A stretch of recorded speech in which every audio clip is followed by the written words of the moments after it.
भगवान विष्णु के वामन अवतार की कथा। भगवान विष्णु का वामन अवतार उनके दशावतारों में 5वां अवतार माना जाता है। इस अवतार में उन्होंने एक छोटे ब्राह्मण बौने के रूप में जन्म लिया था। इस अवतार का उद्देश्य असुरराज महाबली के अहंकार को नष्ट करना और देवताओं को उनका स्वर्गलोक वापस दिलाना था। वामन अवतार की कथा। राजा महाबली असुरों के राजा थे और वे बहुत पराक्रमी और दानी थे। उन्होंने अपने यज्ञ और दानशीलता से तीनों लोकों पर अधिकार कर लिया था, जिससे इंद्र और अन्य देवता भयभीत हो गए। देवताओं की प्रार्थना पर भगवान विष्णु ने अदिति और कश्यप ऋषि के पुत्र के रूप में जन्म लिया और वामन रूप धारण किया। वामन देव तपस्वी ब्राह्मण के रूप में महाबली के यज्ञ में पहुंचे और दान मांगने लगे।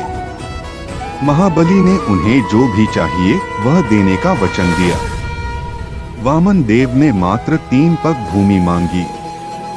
महाबली ने इसे स्वीकार कर लिया, लेकिन जैसे ही वामन देव ने पहला कदम बढ़ाया, उन्होंने पूरी पृथ्वी नाप ली, दूसरे पग में पूरे आकाश को और तीसरा पग रखने के लिए कोई स्थान नहीं बचा। तब महाबली ने स्वयं को भगवान के चरणों में समर्पित कर दिया। भगवान विष्णु ने प्रसन्न होकर महाबली को पाताल लोक का राजा बना दिया और वरदान दिया कि उनकी भक्ति युगों युगों तक याद रखी जाएगी। वामन अवतार का मंत्र।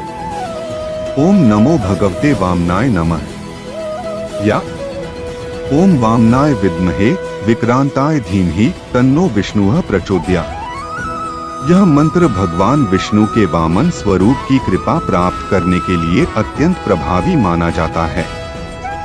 वामन द्वादशी व्रत। भक्तजन भगवान वामन की पूजा करने के लिए भाद्रपद शुक्ल द्वादशी को वामन द्वादशी व्रत रखते हैं। इस दिन भगवान वामन की मूर्ति या चित्र का पूजन कर व्रत कथा सुनने और दान पुण्य करने से सभी इच्छाएं पूर्ण होती हैं। वामन अवतार का संदेश। वामन अवतार से यह सीख मिलती है कि अहंकार चाहे कितना भी बड़ा क्यों न हो, भगवान की लीला के आगे टिक नहीं सकता। दान, भक्ति और धर्म का पालन ही सच्चा मार्ग है। जय श्री वामन देव।